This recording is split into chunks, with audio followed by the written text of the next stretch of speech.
Family members అందరూ అంటారు కదా, మీది షాప్ చిన్నగా ఉంది, ప్రొడక్ట్ చాలుంది, ఏది కనిపించదు అంటారు కదా. ఇగో ప్రొడక్ట్ అంతా ఇట్లా ఇంట్లో పెడతామండి. చూడండి మొత్తం ఐటమ్స్ ఇవన్నీ ఇగో ఇట్లా ఇంట్లో పెట్టి తెచ్చిన తర్వాత అన్నీ మళ్ళీ సెట్ చేసి ప్యాక్ చేస్తాం. చూడండి ఇవన్నీ కొత్త స్టాక్, మొన్న పోయినాగా ఫ్రెండ్స్ 5 days మీకు రిప్లై ఇవ్వలేదు చూడండి. ఇవన్నీ కొత్త స్టాకు. ఇవన్నీ మళ్ళీ ఇట్లా ప్యాక్ చేసి చూడండి మేక్ చేస్తాం అనమాట. మేక్ చేసిన తర్వాత మళ్ళీ ఇవన్నీ గ్రూప్లో పెడతాము. ప్లేస్ చిన్నగా ఉందిగా ఫ్రెండ్స్, ఆ ఐటమ్ మొత్తం ఇంట్లో పెడతాను. ఇంట్లో పెట్టి మేక్ చేసిన తర్వాత మళ్ళీ షాప్లో తీసుకొచ్చి పెడతాం అనమాట. చాలా స్టాక్ ఉంటుంది, ఇంట్లోనే ఉంటాయి ఎక్కువ స్టాకు. ఇట్లా చూడండి ఇంకా చాలా ఉన్నాయి, అన్ని ప్యాకింగ్స్ ఇప్పలేదు, ఇన్ని ఉంటాయి, చాలా ఉంటాయి స్టాకు.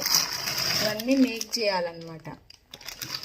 నాకు సపోర్ట్ చేస్తున్న వాళ్ళందరికీ థ్యాంక్ యూ.